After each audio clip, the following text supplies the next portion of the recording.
Hello guys, कबीरा classes में आपका स्वागत है। आज पुनः एक बार हम हाई स्कूल के मैथ्स का चैप्टर 1.3 लेकर आपके सामने आए हैं। हमने 1.2 तक बहुत विधिवत चर्चा किया है, यूक्लिड प्रमेय में बहुत अच्छी तरह समझाने का प्रयास भी किया है और हम उम्मीद करते हैं कि आप समझे भी होंगे, क्योंकि उतना विस्तार से, उतने सरल स्वभाव में, उतने सही तरीके से शायद अन्य लोग न करते हो जितना हमने प्रयास किया है आपको समझाने के लिए। इसीलिए हम अगला चैप्टर आपके लिए लेके आ रहे हैं। जो अगला चैप्टर यूक्लिड प्रमेय से ही है, लेकिन चैप्टर 1.3 जो परिमेय और अपरिमेय, ध्यान दीजिए, जो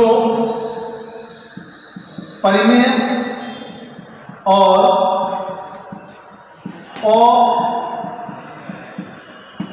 परिमेय और अपरिमेय संख्याओं पर आधारित यह प्रश्न है, यह चैप्टर है। इसमें जो भी प्रश्न होंगे इसी पर आधारित है। क्योंकि इस चैप्टर पे 3-4 प्रश्न है, हम प्रयास करेंगे कि 2-3 और इसमें प्रश्न हल कराया जाए। तो हम इसको लेके चलते हैं। हम प्रयास यही करेंगे कि आप देख रहे होंगे, हमारे वीडियो अगर अच्छा लगे आपको तो सब्सक्राइब भी कर दीजिएगा, बेल आइकन भी दबाइएगा और आप अपने मित्रों के पास जो इसे पढ़ना चाहते हैं उन्हें फॉरवर्ड करके उन्हें भी बता दीजिएगा कि ये कबीरा क्लासेस पे हाई स्कूल का मैथ्स, इंग्लिश, इतिहास, केमिस्ट्री, फिजिक्स सारे सब्जेक्ट एक योग्य और अनुभवी ट्यूटोरियल द्वारा चलाया जा रहा है। चलिए तो हम आगे बढ़ते हैं। परिमेय और अपरिमेय, पहले हम इसमें थोड़े चर्चा कर लें, उसके बाद इसमें प्रश्न हल करेंगे। पहला है आपका कि परिमेय संख्या। परिमेय संख्या, प्यारे बच्चों, आप इसको जानते होंगे कि परिमेय संख्या क्या होता है। आप बताइए, आप जानते भी, सब लोग जानते हैं, इसमें कोई बहुत बड़ी बात नहीं है। देखिए, परिमेय संख्या वो संख्याएं होती हैं जो भिन्न के रूप में लिखी जा सकती हैं, अर्थात इन्हें भिन्न के रूप में लिखा जाए। भिन्न क्या होता है? P/Q के रूप में लिखा जाए। जहां, ध्यान दीजिएगा, जहां Q = नॉट 0, जो Q है यह 0 के बराबर नहीं होना चाहिए, यह 0 नहीं होना चाहिए। Q तो यह P/Q के रूप में लिखा जाना चाहिए, जिसको हम Q से ही डिनोट करते हैं। अर्थात परिमेय संख्या जब आता है तो इसको हम प्रदर्शित करते हैं या सूचित करते हैं। मान लीजिए कोई चीज परिमेय संख्या है तो हम किससे सूचित करेंगे? Q से, अर्थात भिन्न के रूप में लिखना है तो भिन्न के रूप में कैसे लिख सकते हैं? 2/5 मान लीजिए हो गया, 3/4 हो गया, 4/8 हो गया। यह जो चीजें हैं यह परिमेय संख्याएं हैं, यह भिन्न के रूप में लिखी गई हैं। तो इसको कैसे डिनोट करते हैं, कैसे सूचित करते हैं? इसको हम Q से सूचित करते हैं। अगला चीज है आपका कि अपरिमेय संख्या। तो ध्यान दीजिए, इरेशनल नंबर, अर्थात जब हम परिमेय संख्या को P/Q के रूप में लिख सकते हैं तो इसका उल्टा होगा अपरिमेय संख्या।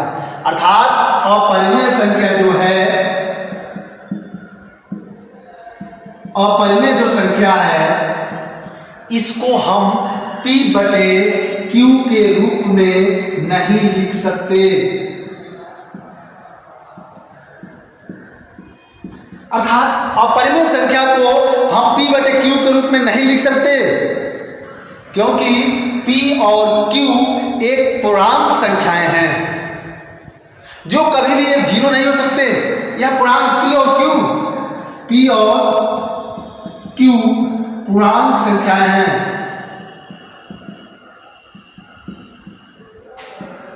P और Q पूर्णांक संख्या है। बस इतना फर्क जानिए कि परिमेय संख्या को P/Q के रूप में लिख सकते हैं और परिमेय संख्या को P/Q के रूप में हम नहीं लिख सकते। जैसे एग्जाम्पल हो गया आपका √3, √2, यह आपका क्या है? यह आपका अपरिमेय संख्या है। इसका मान भी होता है, इसका मान होगा √3 का 1.732, √2 का मान होता है 1.414। तो यह चीजें हैं कि जो अपरिमेय और परिमेय संख्याएं हैं, हम इसमें कुछ प्रश्न हल करेंगे जो चैप्टर 1.3 में आपको मिलेंगे। तो ध्यान दीजिए 1.3 में पहला आपका जो प्रश्न है, पहला प्रश्न है कि सिद्ध कीजिए कि √5 एक अपरिमेय संख्या है। क्वेश्चन नंबर पहला क्या कह रहा है कि सिद्ध कीजिए कि √5 एक अपरिमेय संख्या है। तो ध्यान दीजिए, हमको सिद्ध करना है कि √5 एक अपरिमेय संख्या है। हम आपको बताया भी है कि अपरिमेय संख्या क्या होता है, P/Q के रूप में नहीं लिखा जा सकता। ये तो सही है कि √5 एक अपरिमेय संख्या है, लेकिन हमको सिद्ध करके बताना है कि यह अपरिमेय संख्या ही है, परिमेय संख्या नहीं है। इसीलिए हम इसको सिद्ध करें। तो हम सिद्ध कैसे करेंगे? देखिए बड़ी आसान है, एकदम सहज भाव में, बहुत सरल शब्दों में हम आपको बताने का प्रयास कर रहे हैं। हम पहले क्या लिखेंगे? पहले लिखेंगे कि माना √5, ध्यान दीजिए, माना √5 एक परिमेय संख्या है। परिमेय संख्या है जो A/B के बराबर है। ध्यान दीजिए, क्यों कहें A/B के बराबर है? अर्थात जब हम परिमेय संख्या मानेंगे तो परिमेय संख्या की परिभाषा क्या होता है कि P/Q के रूप में होना चाहिए। इसको आप P/Q कर लीजिए। परिमेय संख्या जब हम माने हैं तो परिमेय संख्या P/Q के रूप में होना चाहिए। तो हम इसको क्या माने हैं कि √5 एक परिमेय संख्या है जो P/Q के बराबर है। तो ध्यान दीजिए, लिखिए बराबर है, बताया √5 बराबर P/Q। इसको हम समीकरण 1 मान लें क्योंकि बराबर है। तो हम क्या लिखेंगे? P, ध्यान दीजिए, बराबर है तो P, Q क्या है? एक पूर्णांक है। यह P, Q एक पूर्णांक है और Q > 1, अर्थात जो Q है, यह जो Q है कभी भी यह 1 से बड़ा होगा। तो यह पूर्णांक है, Q > 1 से बड़ा होगा। तो हम क्या करेंगे? P तथा, ध्यान दीजिए, P तथा Q में कोई उभयनिष्ठ गुणनखंड नहीं है। चूंकि यह 1 से बड़ा है, इसीलिए P तथा Q में कोई उभयनिष्ठ गुणनखंड नहीं है। कोई इसमें उभयनिष्ठ गुणनखंड नहीं है, ध्यान दीजिए। तो इसीलिए हम क्या करेंगे? और पुनः आएंगे समीकरण 1 पर। तो हम क्या करेंगे कि समीकरण 1 से, अब समीकरण 1 से हम क्या करेंगे? समीकरण 1 लें और समीकरण 1 से हम क्या करेंगे? देखिए समीकरण 1 से √5 बराबर P/Q, ब्रैकेट में लिख लीजिए कि दोनों पक्षों का वर्ग करने पर, ध्यान दीजिए, हम इसको हल करेंगे। जब हम वर्ग करेंगे तभी जाके यह क्या होगा? यह सिद्ध होगा कि यह एक अपरिमेय संख्या है। तो वर्ग कीजिए, √5 का वर्ग बराबर P/Q का वर्ग हो गया। अब P/Q का वर्ग, अब इसका क्या होगा? अंदर करणी में है, अगर करणी में कोई भी शब्द है, 5 है, 3 है, 4 है, ठीक, तो करणी है, करणी के ऊपर वर्ग करना है तो वह उसी रूप में बाहर निकल आता है। तो यह इसका 5 का √5 का वर्ग है, यह इसी रूप में बाहर निकल आएगा और यह क्या होगा? P² क्योंकि इसका भी तो वर्ग होगा। तो यह होगा P² × Q², या हम इसको लिख सकते हैं कि 5q बराबर p का स्क्वायर बटे q, अर्थात यह जो q का स्क्वायर है, अर्थात स्क्वायर मतलब 2 बार होता है, तो हम एक यहाँ गुणा कर दिया और एक यहीं रख दिया, तो 5q बराबर होता है p का स्क्वायर बटे q का स्क्वायर। इधर समझ में आ रहा? इसको हम समीकरण 2 मान लें। किसको? इसको हम समीकरण 2 मानते हैं। ध्यान दीजिए, एक बार और देख लीजिए, यह 5 बराबर होगा p स्क्वायर बटे q स्क्वायर है, तो हम q स्क्वायर जब है तो हम इसको q स्क्वायर को हम लिख सकते हैं q इंटू q लिख सकते हैं। तो हम एक q को यहां से हम पक्षांतर में गुणा कर दिए हैं, तो यह क्या हो गया है? 5q बराबर हो गया है आपका p स्क्वायर बटे q, यह हो गया है आपका। इधर ये समीकरण हम 2 मान लें। जब हम समीकरण 2 मान लेंगे तो हम आगे देखिए क्या लिखते हैं। तो आगे हम क्या करेंगे? लिखेंगे कि चूंकि 5q, ध्यान दीजिए यह 5q, चूंकि 5q एक पूर्णांक है, क्या है? एक पूर्णांक है। यह 5q एक पूर्णांक है, लेकिन p स्क्वायर बटे q स्क्वायर में कोई भी उभयनिष्ठ गुणनखंड नहीं है। क्या करेंगे? कि 5q एक पूर्णांक है, ठीक, तथा p स्क्वायर बटे q में कोई भी उभयनिष्ठ, ध्यान दीजिए, उभयनिष्ठ गुणनखंड नहीं है। इसमें कोई भी उभयनिष्ठ गुणनखंड नहीं है, हम इसको मिटा रहे हैं।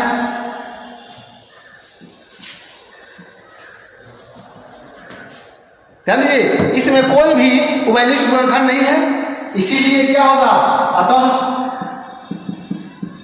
अतः देखिए, इसमें कोई उभयनिष्ठ गुणनखंड नहीं है, तो क्या लिखेंगे? अतः p स्क्वायर बटे q, यहां ध्यान दीजिए, यहाँ p स्क्वायर बटे q, 5q बराबर हम लिखे हैं p स्क्वायर बटे q, तो इसीलिए p स्क्वायर बटे q इक्वल टू नॉट, अर्थात बराबर नहीं होगा 5q का।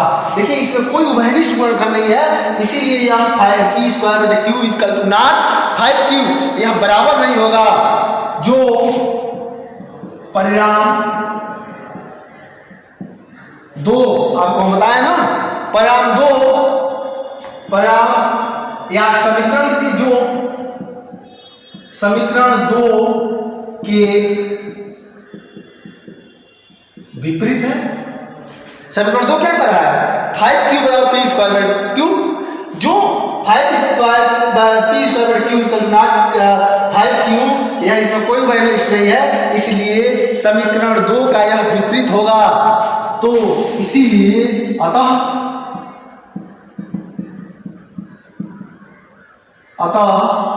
सिद्ध, देखिए ध्यान दीजिएगा, अब यह सिद्ध हो रहा है, जब इसके बराबर नहीं होगा, कोई उभयनिष्ठ गुणनखंड नहीं होगा, तो अतः क्या सिद्ध होता है कि हम जो कल्पना किए हैं वह क्या है? हम जो कल्पना किए हैं वह असत्य है। क्या है? असत्य है। हम जो कल्पना किए हैं वह असत्य है, इसलिए जो कल्पना किए हैं वह असत्य है, इसलिए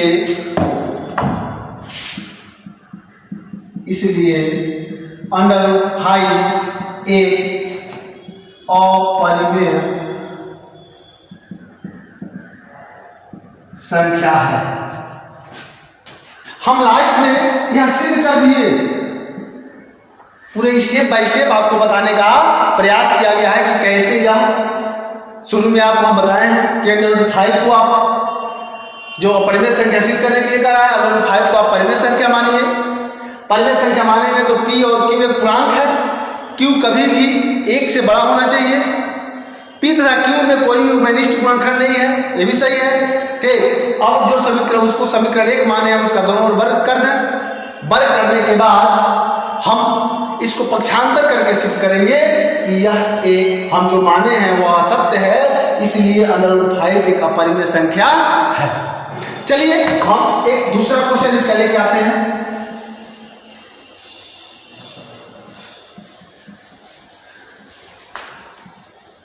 जानिए कि इसका दूसरा क्वेश्चन क्या है। इसका दूसरा क्वेश्चन है कि सिद्ध कीजिए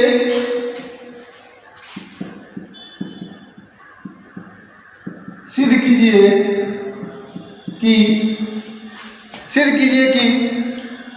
3 + 2 अंडर रूट 5 एक अपरिमेय संख्या है। 3 + 2 अंडर रूट 5 एक अपरिमेय संख्या है। यह हमको सिद्ध करना है कि इतना एक अपरिमेय संख्या है। हम टोटल इसमें कुछ करेंगे नहीं, हम कुछ नहीं करेंगे। इसका जो पहले से हल किए हैं हम उसी पर लेकर चलते रहेंगे। अब पहले हम क्या हल किए हैं ध्यान दीजिए। पहले हम हल किए उसी को लेकर चलेंगे। क्या करेंगे,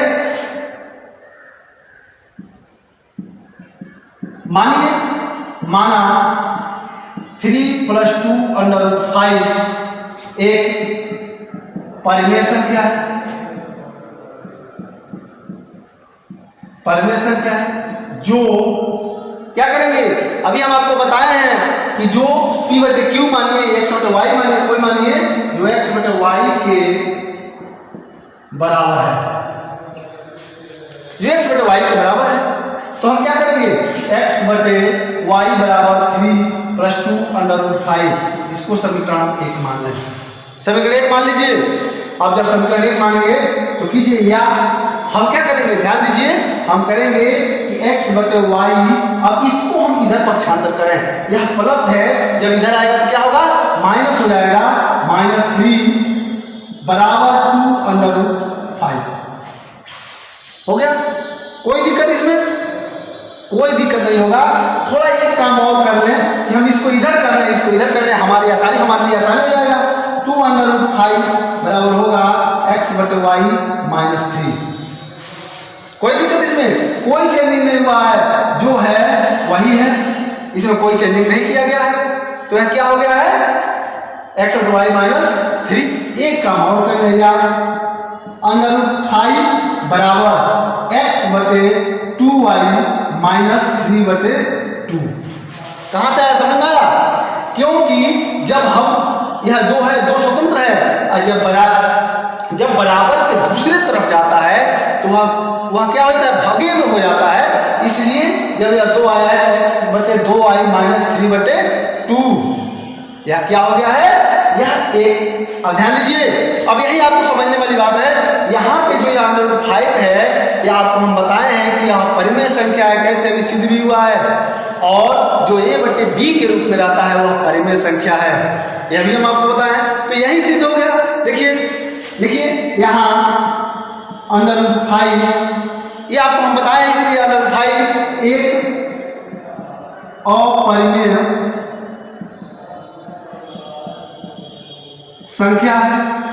ध्यान दीजिए, अंडर रूट 5 एक अपरिमेय संख्या है तथा x/2y, ध्यान दीजिए, x/2y -3/2 एक परिमेय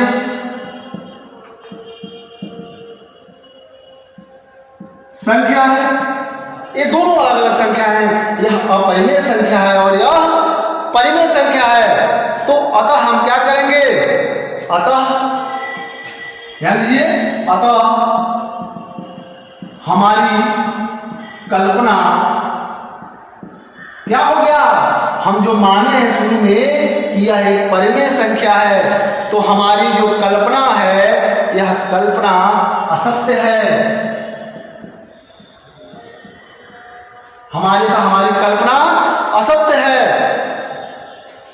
तथा असत्य है कि दी हुई, ध्यान दीजिए, असत्य है दी हुई या दी गई संख्या, कौन संख्या दी गई है? 3 + 2 √5 दी गई संख्या है। क्या क्या है वो? ये संख्या, सॉरी ये संख्या नहीं, यह संख्या x/2y - 3/2, अतः दी गई संख्याएं परिमेय संख्या है। यह जो संख्याएं दी गई है यह कौन सी संख्या है? यह परिमेय संख्या है। अतः 3 + 2 √5 एक अपरिमेय संख्या है। इति सिद्धम, ध्यान दीजिए, अतः 3 + 2 √5 एक अपरिमेय संख्या है। तो यह जो वीडियो हम बनाए हैं पार्ट 1 पार्ट 3 का, दोनों सिद्ध कराए हैं। आज हम पार्ट 1 में यह 2 प्रश्नों के साथ बंद कर रहे हैं। हमारी वीडियो अच्छी लगी हो या हम लगता हो आपको कि हम मेहनत से पढ़ा रहे हैं या बहुत अच्छे तरीके से आपको समझाने का प्रयास कर रहे हैं, तो आप हमारी वीडियो को बनता है कि एक बार लाइक कर दें, एक बार सब्सक्राइब कर दें, बेल आइकन को दबा दें, जिससे हमारा भी मनोबल बढ़ता रहे। ए पक्षियां,